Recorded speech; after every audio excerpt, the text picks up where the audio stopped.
So it's always a big pleasure to speak in a room with a lot of VIPs in there, especially as a junior researcher, as a first experience. It gives not only anxiety to that, but also special meaning, especially at the anniversary. So in that respect, a little bit of disclaimer.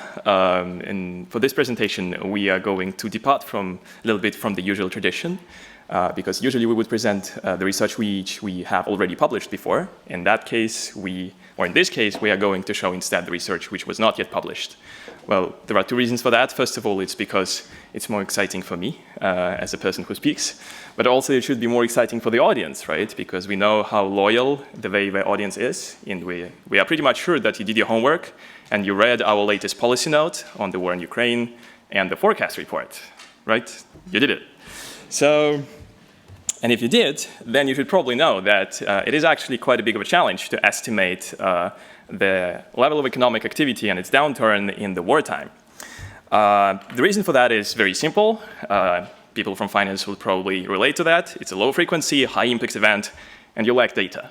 Because if you want to make a decision as a policymaker and you're waiting for the GDP figure, well, you have to wait for 3 months. Sorry for that, and maybe a little bit longer for the revision. So, and you needed to make the decision already yesterday. So what can you do? Well, the answer for this is you have to make some assumptions, and assumptions differ, and that's why when you look at the range of estimates, well, they vary quite a lot.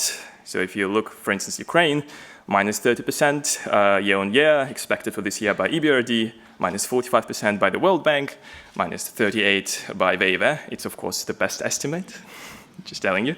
And that's not, this, 15 percentage points. That's, there's a whole world, right? Europe has never seen such, even the difference in the estimate, 15 percentage point decline. Developed Europe have never seen that in the last, 15, 20 years. So what's the problem? Well, the problem is not that the economists are stupid or that they are not smart enough. There are a lot of very smart people working on those problems. The issue is that you don't have proper tools. Right? You don't have data to work with, so you have to make clever assumptions. And there are different approaches. You can base your estimations based on the exposure of some assets or some of the economic activity. For instance, you look at the map of Ukraine, you see how much was occupied by the Russian armed forces, you deduct this from the total GDP, and this is effectively your estimate. Is it reasonable? Yeah, to a certain extent, right? It has an argument behind this. You can also go historical way. You can say, hey, look, there was an Iraqi war, also interstate conflict. The first year GDP drop was about 37%, somewhat comparable intensity of fight. So maybe we should take that as a benchmark. This is one way of doing things, right? And you can also do the modeling, which is effectively like the combination of two things with a little bit more fancy equations behind that. But all of them are still prone to the same type of problems. Well, you have to imagine things. Let's put it this way. And I'm not that good at imagining things. I like to look at things. So what I want to show you is one of the least conventional ways, but which is getting the mainstream movement in the economics of how you can try to evaluate the economic impact of the wartime regions using satellite data. For that, what we do, we take a map of Ukraine and we map the luminosity of those areas, just which we collect from the satellites. Every time you go to sleep or whenever you do your yet another report to deliver for the deadline or some more exciting activities at night, all of that is recorded by the satellites which are going across Earth, having the infrared sensor capturing all the photons which are emitted from the surface area of our planet. Now, there are a few things which you can draw from this picture already. For instance, the level of concentration of the brightness. It's very much concentrated around the major urban areas, and this is highlighting how much urban our economies are. So that is a meaningful comparison. But what we are most interested in is how it evolved over time, in particular with respect to the wartime situation. And what we just do, let's look at the luminosity, not in March 2021, what you see at the moment, but in the next year. And you probably don't need to have a PhD in economics to make a conclusion that this is a disaster. You see that a lot of areas got dark almost completely, including some of the remote regions of Ukraine. To make it a little bit more colorful and maybe more visually clear, let's use what this data allows us to do. You can take the value of each of those pixels, which reflects the radiance, effectively the brightness of each of those pixels, and deduct it from each other, right? So we deduct the value of the March 2021 from the base value, which is what you see right at the moment. And let's color those pixels, which are negative ones, so where you had the decline in luminosity with red or pink, and the ones where you had the increase with light blue. Well, I guess it tells you a story, right? And there are a few things to tell you about this, and a few things to keep in mind when interpreting those pictures. But before we do this, let's look at some of those cities. Let's try to get closer to the numbers to make sure what is the scale. Because even though we see the colors, right, the colors do not reflect how big was the decline in comparison. So let's do this. Let's take March 2021 as the benchmark year, and let's divide the value of March 2022 over that value. So this is what you will get at the beginning, right? You have the 100%. The bars which are colored red, these are Russian-controlled cities, or cities controlled by Russia before the start of the war. And there is the yellow bar which shows you the value for Ukraine. And let's have a look how it changed.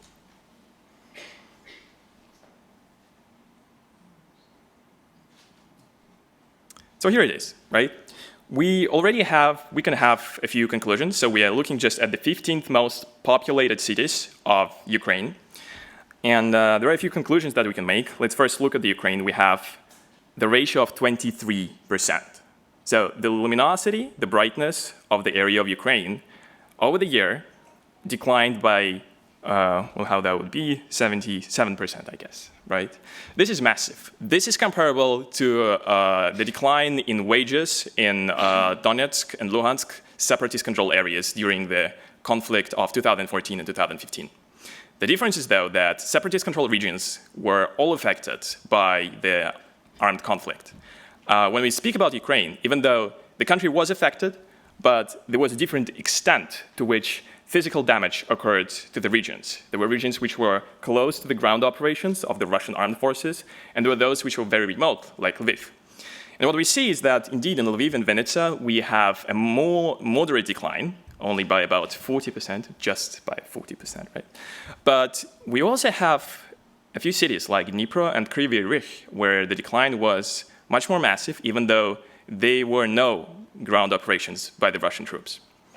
And it's important to keep in mind, we will come to that later and explain why this happened and what's behind this. But before that, let's talk a little bit about the data and how careful you have to be before you interpret the results.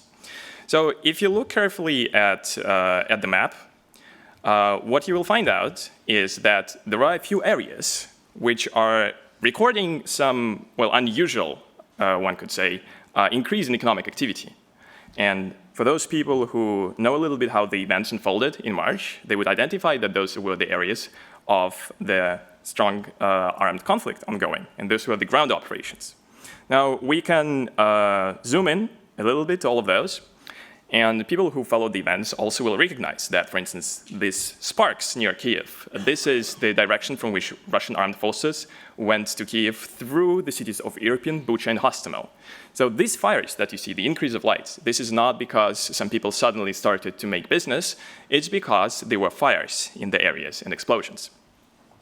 Pretty much similar story is for Chernihiv, which got less attention, but apparently had very severe fires on the north of the city. And Kharkiv, which had some dramatic things happening. Thanks to YouTube, you can even find and identify those things from the ground. So, for instance, this is one of the fires which were not extinguished by the local emergency teams just because it was dangerous for their life to get through. So the takeaway here is that not all the fires are born by the economic activity, and you have to be careful in selecting those. And one of the ways how you can do this, to exclude those outliers, because those fires are usually very bright and very strong, much higher than the usual median values. So for that reason, when you do the comparisons, it's more useful to compare not the averages, but the means. Oh, sorry, not the averages, but the medians. The median is the value which separates your distribution in two equal parts. And it is less susceptible to the outliers which can skew your results heavily. So, coming back to the issue, why in Dnipro and Kryvyi Rih, where we didn't have a lot of fatalities, this map shows exactly that, so the big circles show the big amount of fatalities over Ukraine, and the small bubbles show a relatively small level. And you see that, for instance, in Dnipro, there was little of that happening. It's because in the cities, the curfew was introduced. When there is an air attack, you have to go to the basement, you have to shut down all of your utilities, and well, effectively you have to stay impaired, like severely impaired in your mobility options. You live on the subsistency level until the air raid is over and you can go back. And this is what we see. So the decline in Dnipro is in a way the reflection that people were actually quite careful in fulfilling their duties as citizens and taking their safety carefully. Another thing is, of course, that some people were running away, so there is some migration implied in this decline of luminosity. But the main takeaway here is that even if the ground operations are not touching you, it doesn't mean that your economic activity will not be impaired. A credible threat is as powerful as its execution. Even one missile could launch a shutdown of your economy for a few hours. And we know that even from the COVID experience, where we had no bombs dropping on the European states, but we had a massive drop in production. So this is one of the lessons to keep in mind. Now, the second one, we can also check the distribution of the values for the government-controlled areas of Ukraine and those which are newly occupied territories. So you see the bars, the pink values, they show you how much value loss, how much luminosity drop was, and the solid blue bars tell you how much remained. And the scale is somewhat different considering the uncertainty about the numbers, even though you see that in the newly occupied territories, the median values are actually somewhat higher. Now, what these numbers don't tell you is the nature of the destruction, right? Because what you see in the government-controlled areas of Ukraine, this is the destruction which you can relatively easily recover, right? Those were, to a large extent, areas, for instance, in Lviv, where people just ran away, shut down, were sitting in the basement, so it can recover quickly. But if we look at the newly occupied territories, these are the places, to a large extent, like Mariupol, where the utilities sectors, where a large part of infrastructures, where the large part of residents were completely shut down and destroyed. That means that the recovery would be much longer, heavier, and much more costly. And this is, again, one caveat to keep in mind when you try to interpret the numbers. And, you know, while listening to all the people with the PhD titles when they give you a fancy presentation. Okay, so one thing that is important to note, and here we're coming to the direction of the future research, which I find exciting, is to think about the reconstruction of the region. Well, eventually it should come to that, I hope at least. So, and there are several caveats to keep in mind. Well, first of all, remember that this economic activity is very much clamped up together. And that's because our economies, they're effectively networked, right? We economists, we usually draw these curves of supply and demand curves, right? And we think about sometimes atomic agent. When it comes to restoration, it's not the best metaphor. You better think about this as networks. And they have their own structures. They have their own peculiarities. I want to focus on one particular issue, and that is the issue of the fact that networks have multiple layers. So the network that you see on the left, these are the networks of the roads. The next one, this is the network of the grids, the electrical grids that are supplying and giving energy to the economy.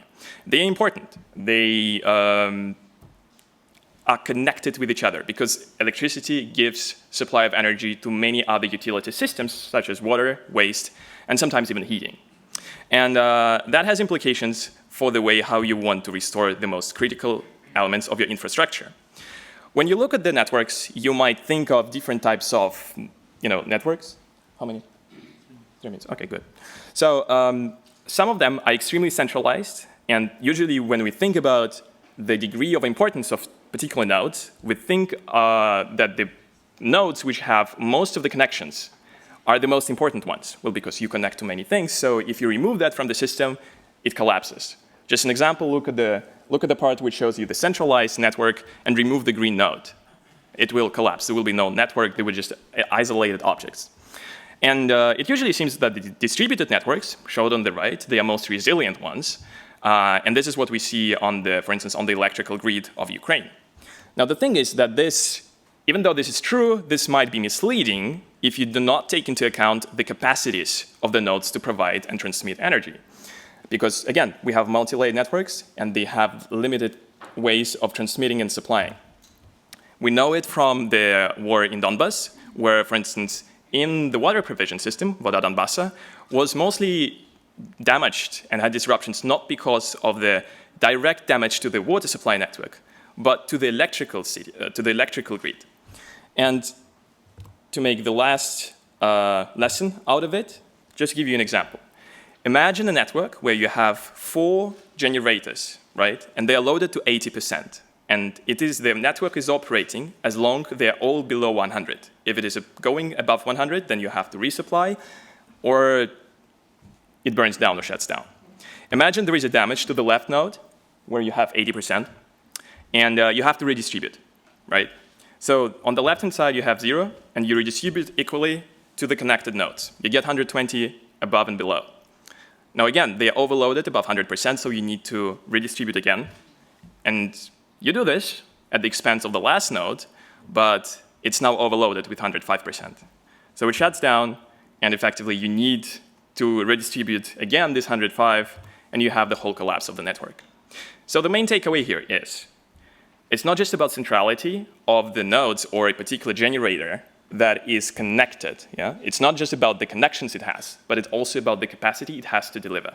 And that's why when you as a policymaker want to restore the region, especially in the sector of utilities, you have to consider the trade-off which emerges from that. It's the trade-off between centrality and capacity that it gives. And those are effectively the 4 lessons which are driven by this presentation. First, the luminosity decline is comparable to that of Donbas in the separatist-controlled areas, which were most severely hit. The credible threat is as powerful as its execution in the armed conflict. The utilities networks are nested, and you should prioritize reconstruction of the nodes with the highest centrality capacity levels, not just centrality. And the final one, well, don't trust data boldly. You need some clever people to interpret it. Maybe not me, but at least some people at this table. Thank you very much.